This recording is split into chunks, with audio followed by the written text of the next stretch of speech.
Benvenuti alla TG Sicilia, alle principali notizie. Sabato degli incendi nel Catanese, 60 famiglie evacuate a Camporotondo Etneo per un grosso rogo che si è sviluppato in una discarica abusiva sottoposta a sequestro. Le fiamme non sono ancora spente.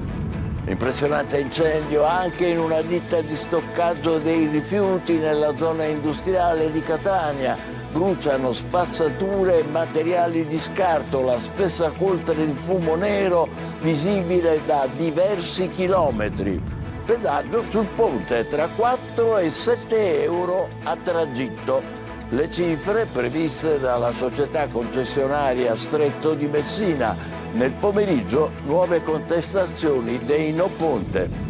Mazzarino, segnalazioni, denunce, un ossario fatiscente. Dopo il nostro servizio, il cimitero del Misseno è al centro di un duro scontro politico. Picco dell'esodo estivo anche in Sicilia. Oggi bollino nero su strade e autostrade.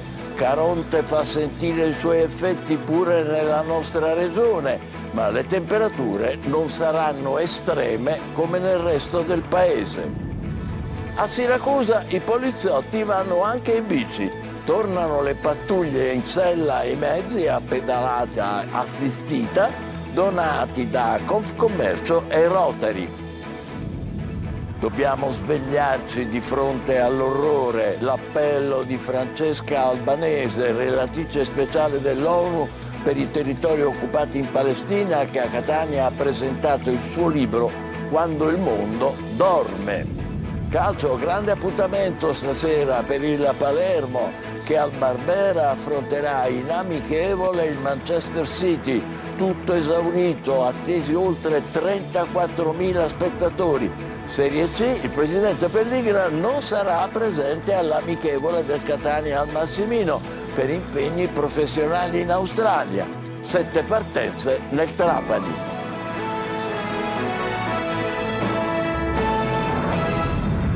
Dunque 60 famiglie evacuate a Camporotondo Etneo per il grosso incendio che si è sviluppato in un'area sottoposta a sequestro perché è una discarica abusiva. Le fiamme non sono ancora spente. Orazio Longo. Brucia ancora Camporotondo Etneo, vigili del fuoco sul posto per mantenere l'area sotto controllo. Le fiamme partite da questo terreno già sequestrato per discarica abusiva hanno lambito le abitazioni. Il sindaco ha emesso un'ordinanza di evacuazione per 60 famiglie, alcune hanno dormito nella sala consiliare del comune, altre si sono organizzate da parenti o amici. Noi stiamo rientrando a prendere delle cose e andiamo via. Abbiamo avuto molta paura, c'era il fuoco ormai da tutto il giorno. Poi la sera era diventato veramente irrespirabile l'aria, c'era molto fumo nero e quindi per una questione di sicurezza ovviamente hanno preferito far evacuare. Noi, avendo 2 bambini, abbiamo preferito dormire da parenti, abbiamo avuto la fortuna di appoggiarci lì, però c'erano molte persone anche al comune. Tantissimi copertoni bruciati, plastica, elettrodomestici. Questo è quello che rimane di una sedia completamente bruciata, una sedia in ferro, probabilmente in plastica. Come tutto il resto è andato bruciato qua e che sta continuando a bruciare, l'odore è ancora fortissimo. Aria che rimane irrespirabile. Adesso si cerca di capire come si è sviluppato il rogo. L'ordinanza tornerà in vigore sicuramente fino a domani mattina, in modo tale che tutti i fumi speriamo si siano stoppati. Una buona parte dell'area interessata dall'incendio è sottoposta a sequestro da parte delle autorità competenti da circa un anno. A chi competeva la liberazione dell'area? Certamente non al comune, senza un'autorizzazione di chi ha sottoposto sotto sequestro l'area non poteva intervenire. La conta dei danni? A caldo non le saprei dire, sicuramente mi ritengo fortunato che non ci sono stati danni su civili e su abitazioni. Intanto da una discarica bruciata altre crescono impunemente ai bordi delle strade. Pauroso incendio anche in una ditta della zona industriale di Catania. Sono andati in fiamme rifiuti e materiale di scarto. Il fumo denso visibile da diversi chilometri. Numerosi i mezzi impiegati per domare il rogo. Adelaide Barbagallo. Emergenza fase 3, stato di allarme, evacuazione generale dello stabilimento.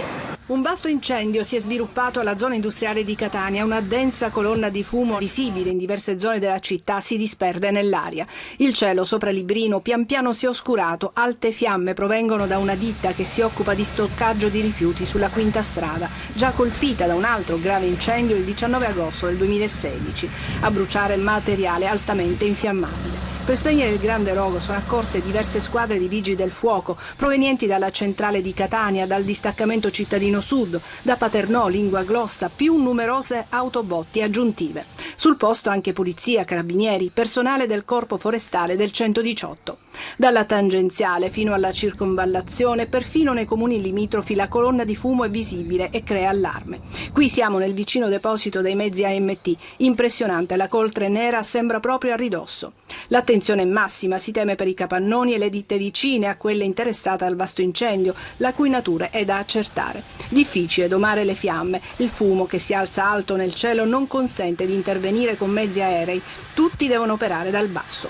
Nessun problema al vicino aeroporto, il vento trasporta altrove il fumo, pare dirigersi verso la piana di Catania.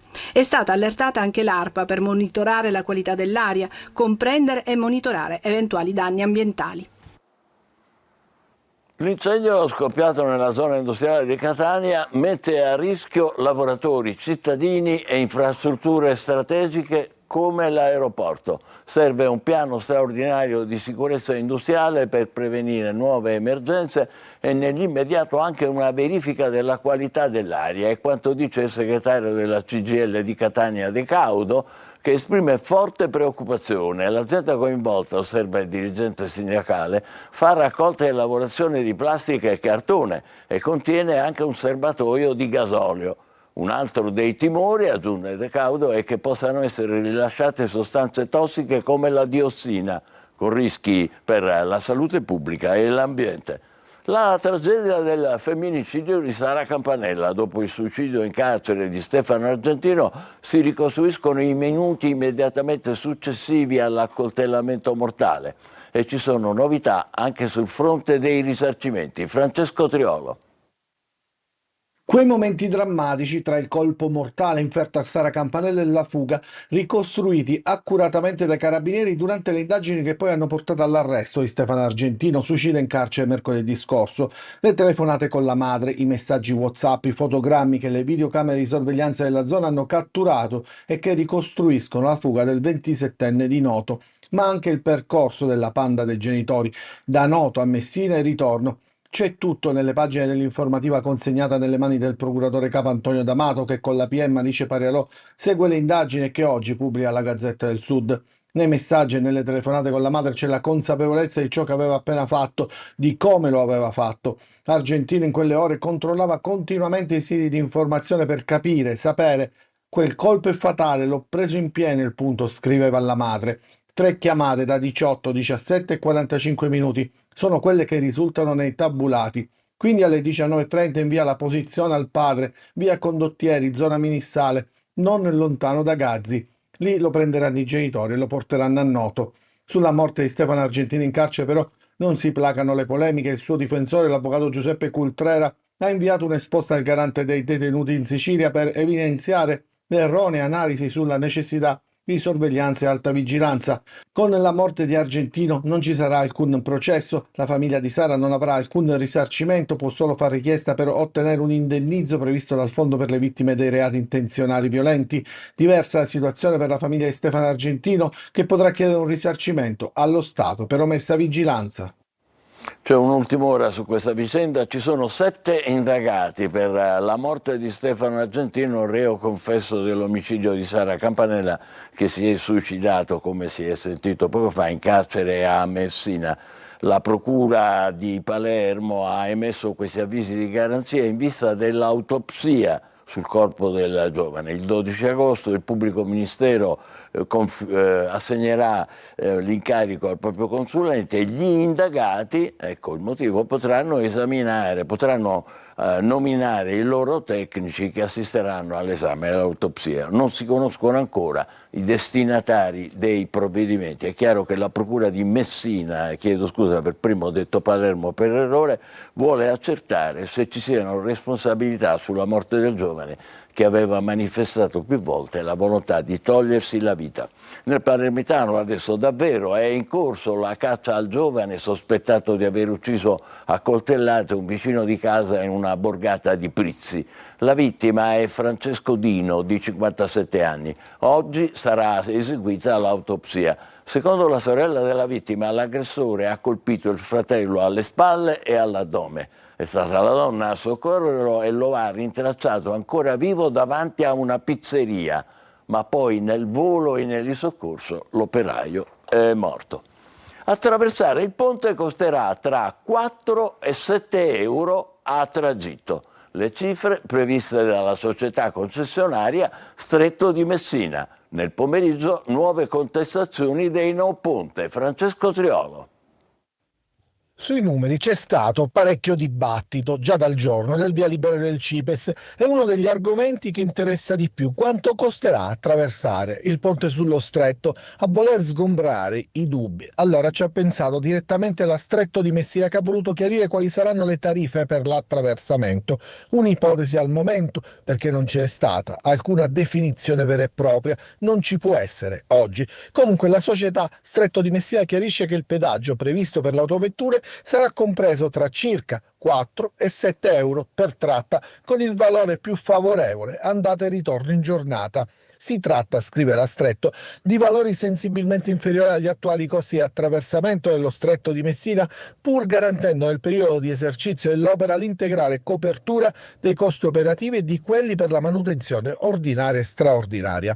La Stretto inoltre ha effettuato una comparazione con una selezione di grandi infrastrutture estere a pedaggio, tra cui il ponte Øresund, che tra Copenaghen e Malmö collega Danimarca e Svezia, il Monte Bianco, il Golden Gate Bridge negli Stati Uniti e il tunnel della Manica tra Francia e Regno Unito. Si evidenzia così come il ponte sullo Stretto di Messina, pur rappresentando un'opera di eccezionale complessità ingegneristica, presenti la tariffa di attraversamento più bassa. Il confronto diretto tra i costi per chilometro per autoveicoli, spiega ancora la società, non è metodologicamente corretto per opere puntuali come ponti e tunnel, i cui pedaggi riflettono non la distanza percorsa, ma la complessità tecnica, i costi di costruzione ed esercizio ed il contesto infrastrutturale, nonché i benefici per gli utenti. Palermo, soddisfazione del Presidente Schifani per il via libera dell'Assemblea regionale alla manovra ter, cosiddetta. Parliamo di quasi $500 miliardi nel triennio, ha detto il governatore, denaro destinato a emergenze, sviluppo e spesa sociale. Schifani ha anche annunciato i prossimi interventi per siccità e rifiuti. Il dissalatore di Porto Empedocle è in funzione, ha detto. A breve toccherà anche agli impianti di Gela e Trapani. E dopo l'estate Invitalia definirà la gara per la progettazione dei 2 termovalorizzatori fondamentali per chiudere il ciclo dei rifiuti. Mazzarino, segnalazioni, denunce e anche un ossario fatiscente. Dopo il nostro servizio, il cimitero nel Lisseno adesso è al centro di un duro scontro politico. Gerry Italia. A Mazzarino la quiete del cimitero comunale sembra ormai un lontano ricordo. Quella che una settimana fa sembrava un'anomalia isolata si è trasformata in un vero e proprio caso politico con possibili sviluppi giudiziari. Dopo il nostro primo servizio le segnalazioni dei cittadini si sono moltiplicate. L'ultima arriva da una donna che, recandosi alla tomba dei nonni, ha trovato una sepoltura improvvisata, l'ennesima, una lastra di lamiera appoggiata a coprire il terreno, una scena che ha richiesto anche l'intervento dei carabinieri. Sul tavolo del sindaco Domenico Faraci intanto è pronta un'ordinanza per chiudere e bonificare l'ossario comunale, che i residenti chiamano ormai discarica e che le nostre telecamere hanno documentato in condizioni precarie. Ma è proprio sull'ossario che esplode la polemica. L'opposizione denuncia una gestione a doppio binario, aperto per un'estumulazione autorizzata dal sindaco pochi mesi fa, ma off limits quando i consiglieri chiedono di entrare per un'ispezione. Motivi ufficiali, problemi igienico-sanitari e criticità strutturali. I consiglieri, che stanno preparando una commissione d'indagine, accusano anche l'assenza della giunta all'ultimo consiglio Consiglio Comunale, convocato proprio per discutere il caso. Un'assenza giustificata, sostengono, da impegni legati a un concerto dei Mattia Bazar. Questa non è un'amministrazione, è una recita a danno dei cittadini, accusano i consiglieri, annunciando di voler portare il caso in prefettura e davanti agli organi di controllo. Nel frattempo, tra tombe improvvisate, ossari fatiscenti e aule consiliari vuote, la vicenda del cimitero di Mazzarino continua a scavare, non solo nella terra, ma nelle crepe della politica locale. Altre notizie, picco dell'esodo estivo anche in Sicilia, oggi bollino nero sulle principali arterie stradali e autostradali. Caronte fa sentire i suoi effetti anche sull'isola, ma le temperature non saranno estreme come nel resto del paese. Emanuela Corsi. Un altro weekend da bollino nero sulle autostrade siciliane. Il secondo fine settimana di agosto segna il picco dell'esodo estivo anche in Sicilia, tra le mete preferite di quest'estate. In vista della settimana di Ferragosto, ANAS ha sospeso oltre l'83% dei cantieri attivi lungo tutto lo stivale per evitare disagi e incolonnamenti per gli oltre 12 milioni di veicoli in movimento. La mattinata più critica è quella di oggi, con il picco di spostamenti dai grandi centri urbani verso le località di villeggiatura, di mare e montagna. Sulle autostrade A19 Palermo-Catania e A29 Palermo-Mazzara le maggiori criticità. Domani previsto bollino rosso, soprattutto nel pomeriggio e nella serata, quando si concentreranno i rientri di chi ha scelto il weekend breve o una giornata al mare. Per quanto riguarda le temperature, l'anticiclone africano Caronte si farà sentire anche in Sicilia, ma non troppo. La colonnina di mercurio farà registrare tra i 30 e i 35 gradi nelle principali città siciliane fino a Ferragosto, mentre le minime scenderanno anche sotto i 20 gradi. Dimenticate quindi il caldo estremo e le notti tropicali di luglio. Questi giorni di agosto regaleranno temperature più gradevoli per i residenti e i tanti vacanzieri che affollano le località turistiche dell'isola.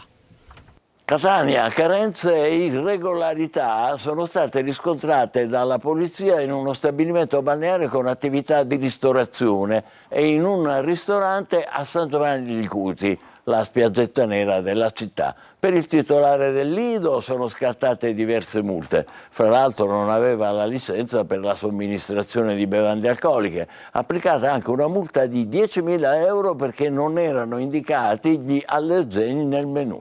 Sequestrati e distrutti 70 kg di alimenti privi di tracciabilità e 10 kg di molluschi, state vedendo, giudicati non idonei al consumo. La polizia non ha comunicato i nomi degli esercizi sanzionati.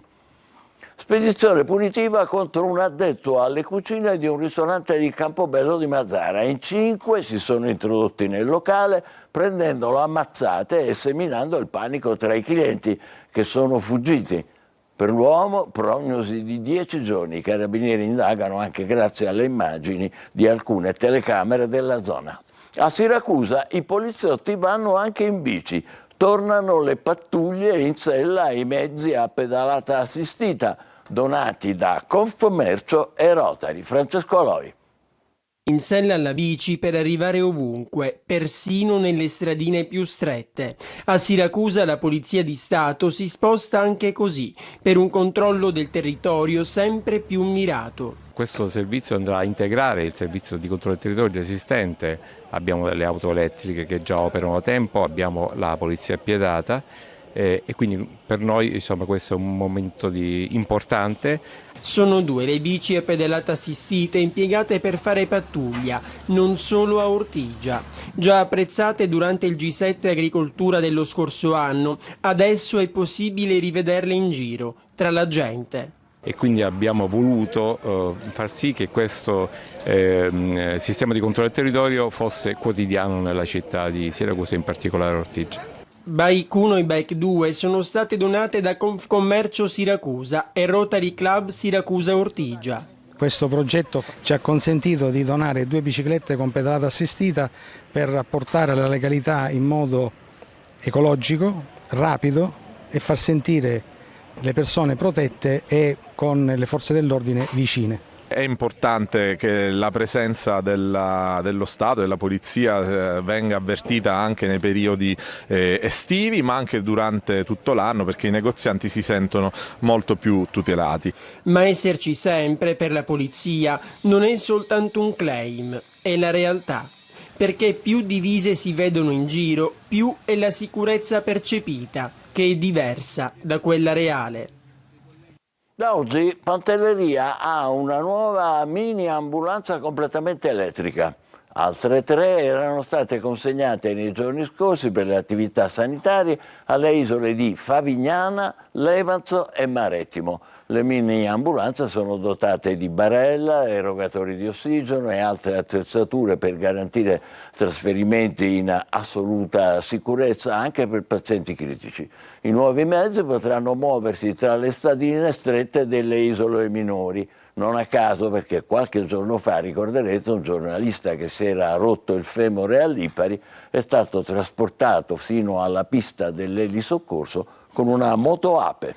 Dobbiamo svegliarci, dobbiamo essere migliori. È l'appello di Francesca Albanese, relatrice speciale dell'ONU per i territori occupati in Palestina, che a Catania ha presentato il suo libro Quando il mondo dorme. Vediamo. Lo spirito di un luogo è fatto dalle persone che lo abitano e questo vale in modo particolare per la Palestina. Quando il mondo dorme, il libro di Francesca Albanese, la relatrice speciale ONU sui territori occupati, una delle poche voci di denuncia di quello che sta accadendo, è un atto d'accusa all'indifferenza del mondo. Un viaggio scandito da 10 storie che ci aiutano a comprendere storia, presente e se ci sarà un futuro della Palestina. Per me è un popolo estremamente resistente, è un popolo che resiste attraverso l'educazione, il cibo, che resiste attraverso l'ospitalità e resiste alla cancellazione. Ecco, tanti popoli anche in queste terre, tanti popoli autoctoni sono stati un po' spazzati via nel corso della storia. I palestinesi resistono e secondo me nella loro resistenza c'è un messaggio proprio catartico anche per noi contemporanei, che non possiamo essere gli stessi passivi, anestetizzati di un secolo fa o di quelli che oggi sanno che cosa abbiamo fatto nel resto del mondo attraverso 500 anni di colonizzazione. Dobbiamo svegliarci, possiamo essere migliori. Amata e anche molto odiata, la albanese sta ricevendo la cittadinanza onoraria da vari comuni, l'ultimo dalla città di Bari. È un modo per esprimere solidarietà al popolo palestinese, ma vorrei, aggiunge, che non fosse solo un gesto simbolico. Occorre agire. Facciamo una breve pausa, poi stasera il grande appuntamento con il calcio al Barbera per l'amichevole del Palermo con il Manchester City. State con noi.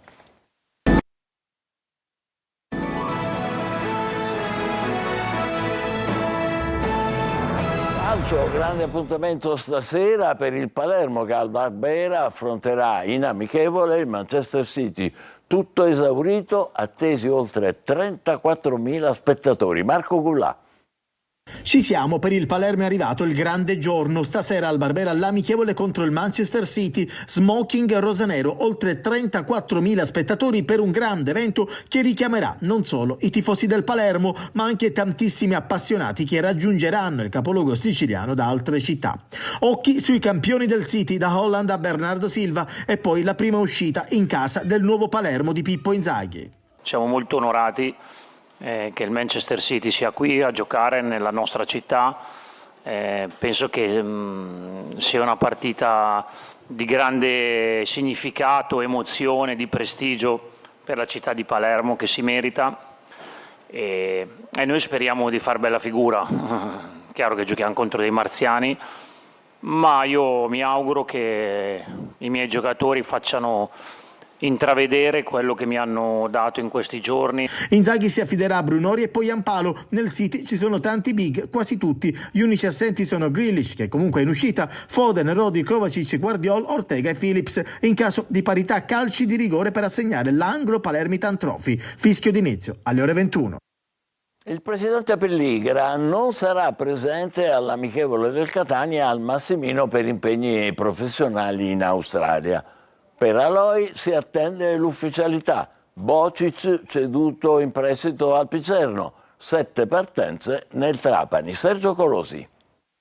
In una nota il presidente Ross Pelligra ha comunicato che, contrariamente a quanto previsto, non potrà essere presente all'amichevole del Catania domenica sera al Massimino contro il Valletta Football Club per improvvisi e urgenti impegni professionali in Australia. Il numero 1 del club rossazzurro ha dichiarato di essere sempre aggiornato sul lavoro svolto dai dirigenti nel potenziamento della rosa, anticipando che arriverà a Catania nelle prossime settimane. Sul mercato per Salvatore Aloi, non convocato dalla Ternana per la Coppa Italia, manca soltanto l'ufficialità. Si avvicina anche il trequartista Michele D'Ausilio. Previsti 2 colpi in attacco. Uno potrebbe essere Simone Leonardi di Scuola Sampdoria l'anno scorso a Rimini, a cui si aggiungerà una prima punta da doppia cifra. Dopo la rescissione dell'ex tecnico Lucarelli, Bocic ceduto a titolo temporaneo al Picerno, De Rose vicino al ritorno a Cosenza. Peralta ed Andrea tra i partenti più richiesti. Cura dimagrante in atto a Trapani, dove alle rescissioni di Celiento, Valietti e Sartore e alle cessioni di Carraro al Gubbio e Udò alla Propatria si sono aggiunti i trasferimenti di Zac Ruggero al Cerignola e Daca al Vora. Nel ritiro di Valderice, seconda seduta aperta ai tifosi. Si è concluso 5-0 per il Siracusa, il primo allenamento congiunto stagionale al De Simone contro il Priolo, formazione di promozione. Marcature di Guadagni, Job, Damian, Ba e un'autorete. Prossimo impegno oggi a Canicattini Bagni contro il Melilli, squadra di eccellenza siciliana. Noi ci fermiamo qui, l'appuntamento per altre notizie per le 20. Grazie per essere stati con noi, buon pomeriggio.